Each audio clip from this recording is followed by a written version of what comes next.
Hello everyone, how are you today? I hope you're doing well. And today we're going to talk about how we make requests in English.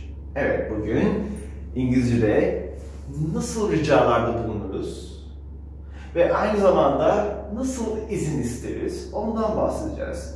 Evet, how we make requests and ask for permission in English.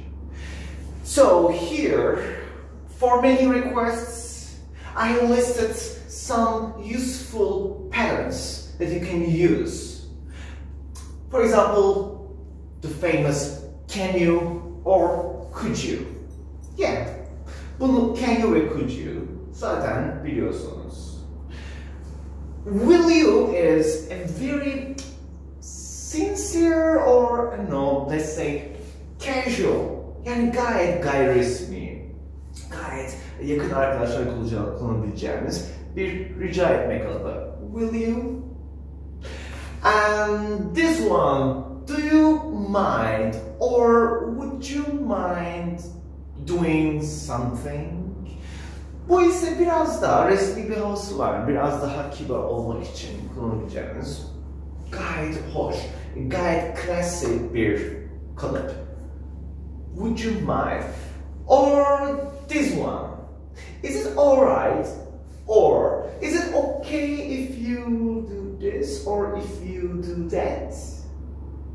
So these two actually means something like yaparsan hani sorun olmaz umarım. Yapmanın bir sakıncası olur mu?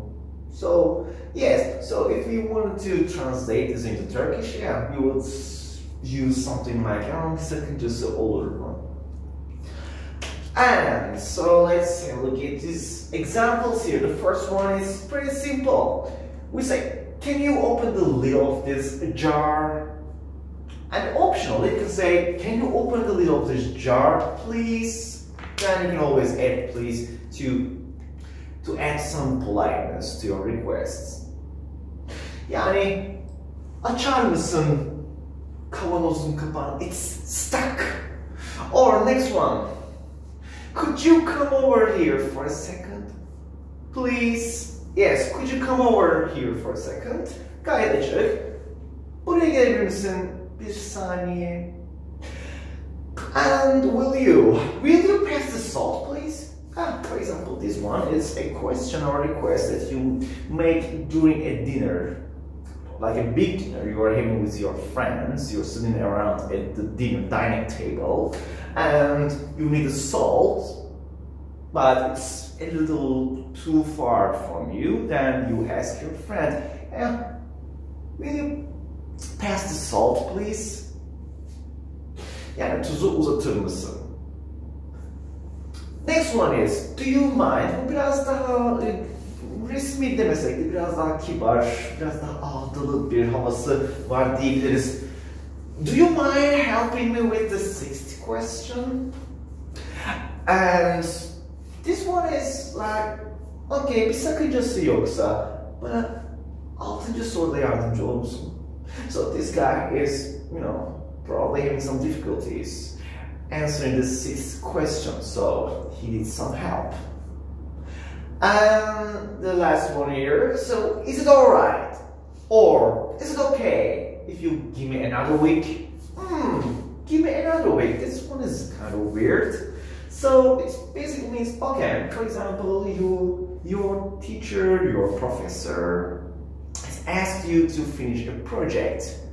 But you've been working on this project for a while, but you don't seem to finish it on time. So what do you say? Is it okay if you give me another week? Bir sakıncası yoksa, eğer okeyse bir hafta daha verir misiniz bana? It's okay if you give me another week. Okay, and now let's talk about asking for permission. So we start with some very basic, very A1 level phrases. Can I use the bathroom? Yes, sure, of course. So this is a question you can ask your friends if you are guests in their house. And this one, could I possibly use your dictionary? Ah, okay, this is something you may ask your friends in the class. For example, you don't know the meaning of a certain word and you need a dictionary to find out the meaning. And you say, could I possibly? So possibly, eğer mümkünse. So I put it in the parentheses because it's something optional. Just like please. Could I possibly use your dictionary, please? And the next one is again, like just like here, is it okay, is it alright? We also use it for asking for permission. For example, is it okay if I drink tea in the class? Oh yeah. For example, you're a new student in the class and you love tea. And you can't understand the lesson without drinking tea. But you don't know whether your teacher will be okay if you drink tea in the class. And you ask this question, okay, sir, is it okay if I drink tea in the class? Then they will say, oh, okay, go ahead, please, no problem. Or, oh, I am sorry, we don't drink anything. We don't drink or eat anything in the class. You need to wait for the break time. And this one is a very popular phrase during a conversation between two people actually, and you're the third person. And you want to say something. So you need to come between those conversations. And when you say, oh, do you mind if I interrupt? Do you mind if I interrupt? Interrupt, gördüğünüz gibi aynen internet, ağlar arası, international, uluslararası. Bu da interrupt'a araya girmek. O zaman sakıncası yoksa bir araya girebilir miyim? Bir şey söyleyebilir miyim?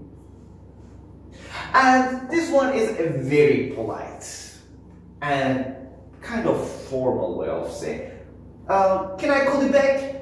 For example, you're talking to your friend or you're talking to a client or a customer, and then, but you're kind of busy as well. So you need to take another time to speak to that person and would say, would you mind if I call you back later? Eğer bir sakıncası yoksa sizi daha sonra tekrar arayabilir miyim? Would you mind if I call you back later? So, yes, maybe from now on, bundan sonra sadece can I, could I, may I yerine belki bunları da kullanarak İngilizcenizi daha da güzelleştirebilir. İngilizcenizin daha native speaker'lara yakın bir hale gelmesini sağlayabilirsiniz. So, let's think about the requests you make during the day and try to translate them into English by using these structures next time. Okay, so that's all for now. I will see you in the second subject of today. Hello again. And today's second subject is passive voice. And passive voice with simple present and past. Passive voice, pasif. Yani etken değil, edilgen. Yapan değil, yapılan. So in English, just like in Turkish, we use passive voice in English very often. And the grammatical structure is very simple. So we use be and then always, be careful, always verb 3. Verb 3 never changes, but verb be could change depending on the verb tense that you use. Yani passive voice'da be ve verb 3 yani fiilin üçüncü halini kullanıyoruz. Fiilin üçüncü hali hiçbir şekilde değişmiyor. İster geçmişte olsun, ister gelecekte olsun, ister herhangi bir tenste olursa, hangi tenste olsun her zaman verb 3 kullanıyoruz passive voice'da. Fakat be fiili kullandığımız tense göre değişiyor. When we are asking questions by using passive voice, the only thing you do is putting is are or was were at the beginning of the sentence. So, question with the passive voice. Is are or was were come before the passive subject. Yani o pasif anözünün öncesine geliyor. For example, is this chair taken? Or you're in a restaurant and you need a chair to sit in. But, then you just, start looking around and you see the next table, there's a chair that seems to be available because no one is sitting in it.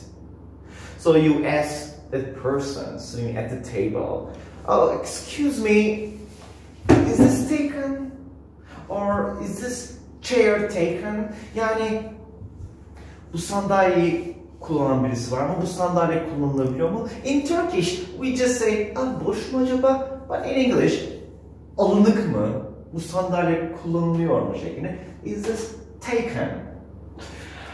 And as you see here, this chair is the passive subject, and we start with is because it's a question. And again, it's verb 3. Next one is obviously a past simple example.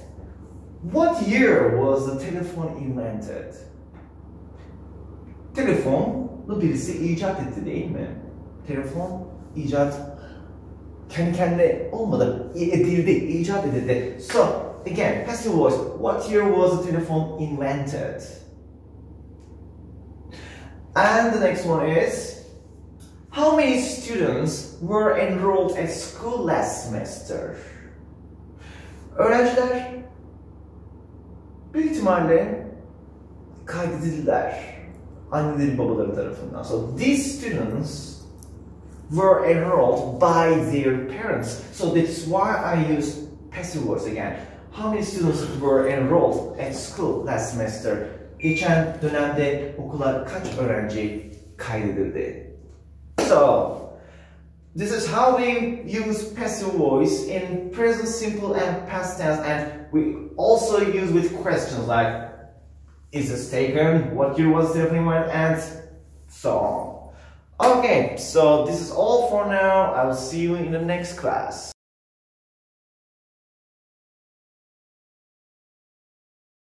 And hello again. And the final subject of the week is tag questions.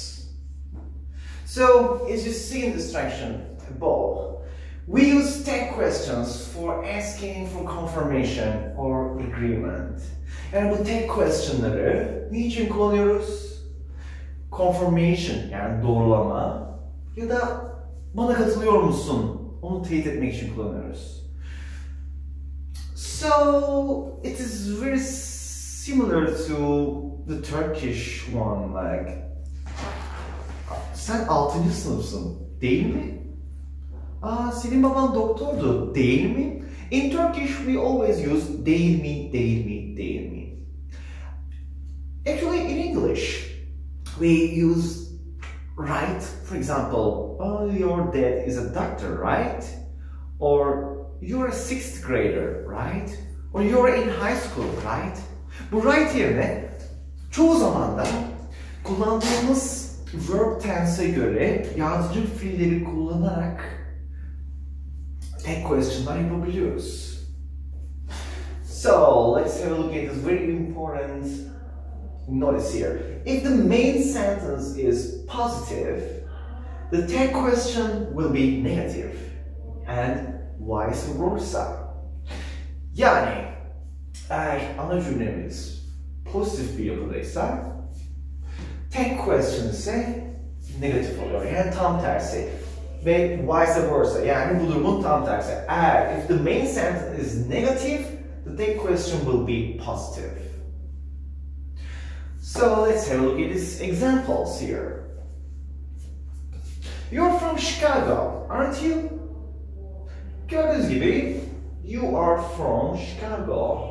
Are yardımcı fiil kullanarak yapılmış tipik bir present simple cümlesi ve değil mi? You're from Chicago, aren't you?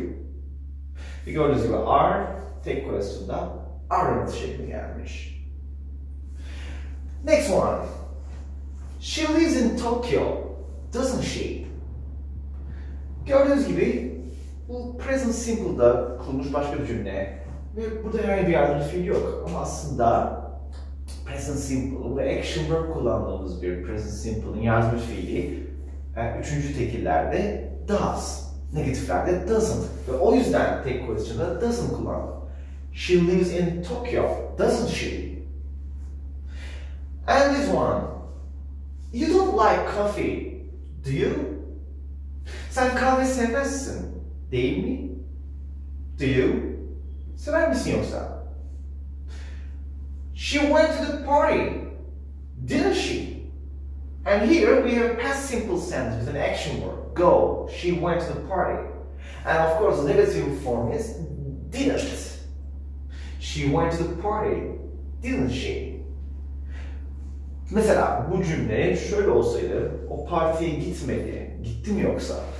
She didn't go to the party, did she şeklinde oldu. Ama burası pozitif olduğu için tek question'ımız negatifte.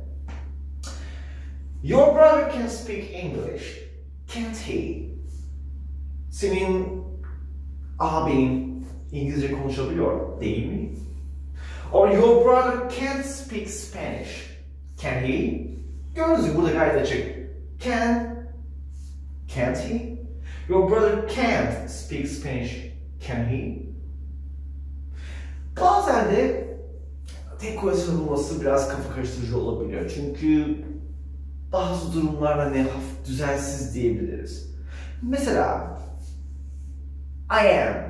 Tek question am I not şeklini görmeniz pek olası değildir. Belki çok resmi ifadelerde görebilirsiniz ama günlük hayatta I am.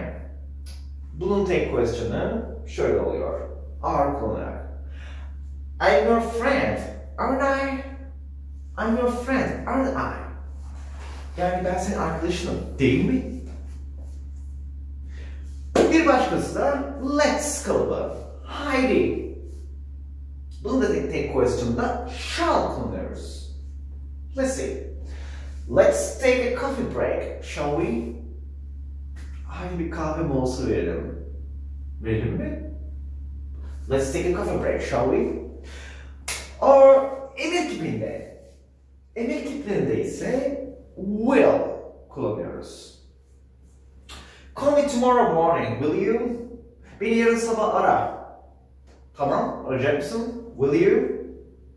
Ya da bu filmlerde falan çok karşıma çıkan ve birisi sizi böyle bıktırdığında when your friend is really annoying you, he's talking about some nonsensical things and when you feel that you had enough and you say, shut up, will you?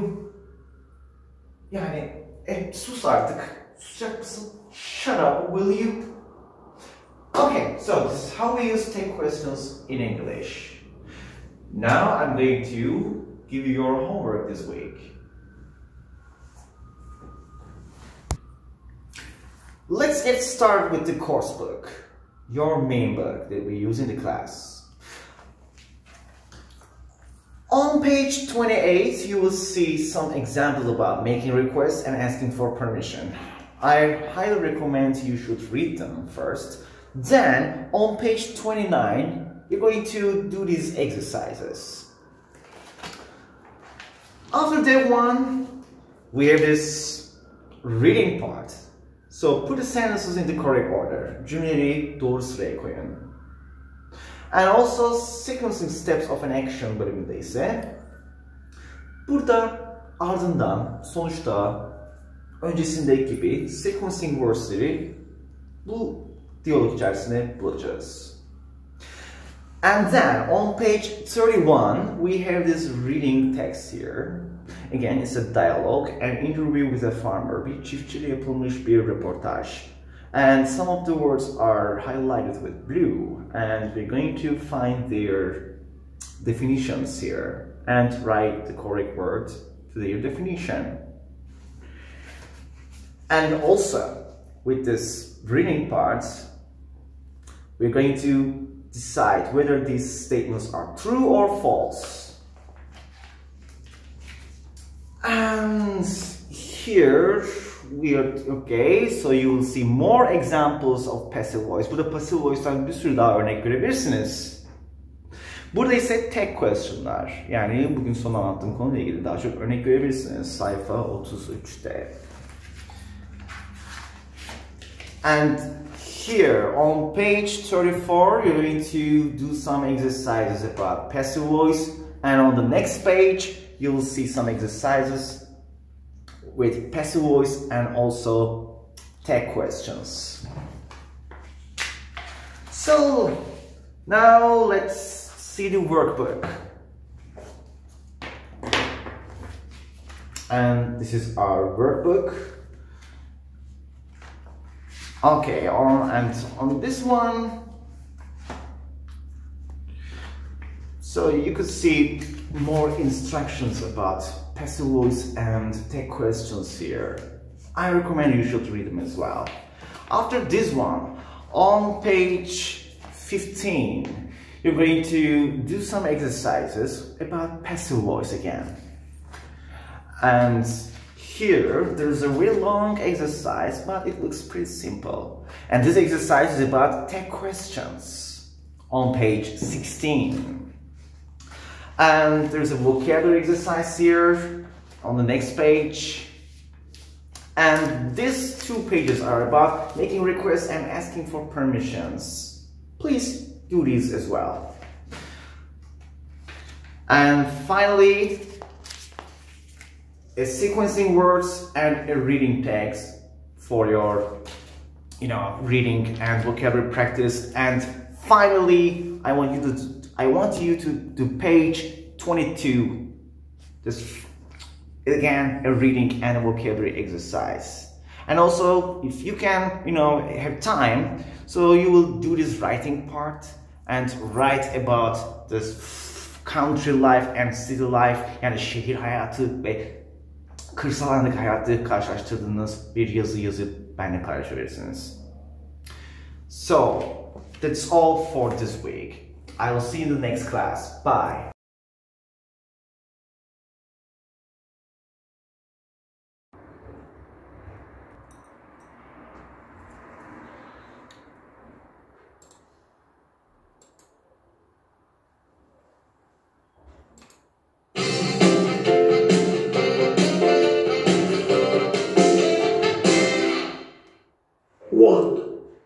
Countryside.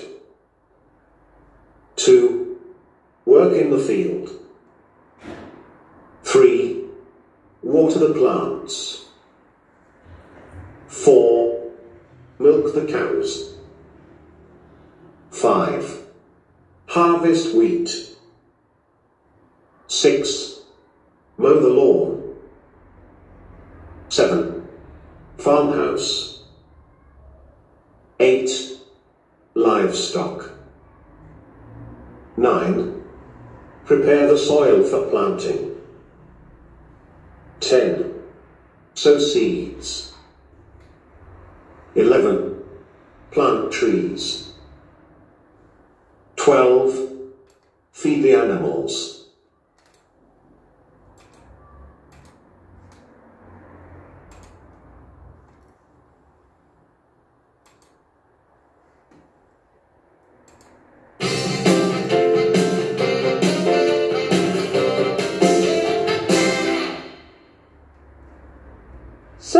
Finally, you're back from your trip to the countryside, Allison. Yeah, Andy. It was fabulous. I had a great time. You went to visit your uncle, didn't you? Yes, my uncle lives in a small village high in the hills. He's been a farmer for a very long time, and he likes country life very much. Didn't you get bored when you were there, Allison? I mean, the life in the country is quite different from our life in the city. You're right, Andy. It's different, but not so boring. It's so nice to be in nature. Everywhere is green. The air is so fresh and not polluted as in the city. There aren't so many people or cars in the country. I mean, it's a lovely place to relax and switch off your mind, just you and nature. I see. How did you spend your time then? I usually help my uncle with the work on the farm. such as feeding the animals, watering the plants, sowing the seeds, taking care of the field, milking the cows, and so on. It was a great experience for me. You're absolutely right, Allison. I think I should spend some time in the countryside like you.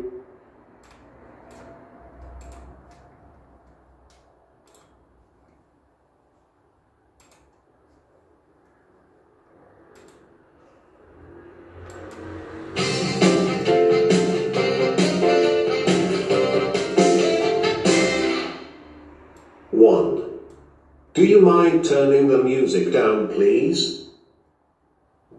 2. Would it be alright if I brought another friend to the party? 3.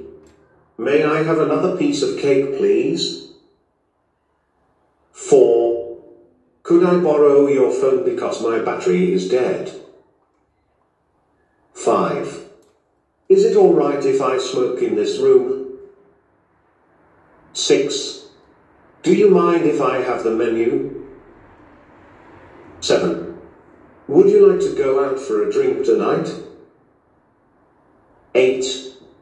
Ella, would you mind helping me with the housework, please? 9. Would you mind if I had some more juice? 10. Can you post this letter for me? 11. Could I have Timmy over for a sleepover?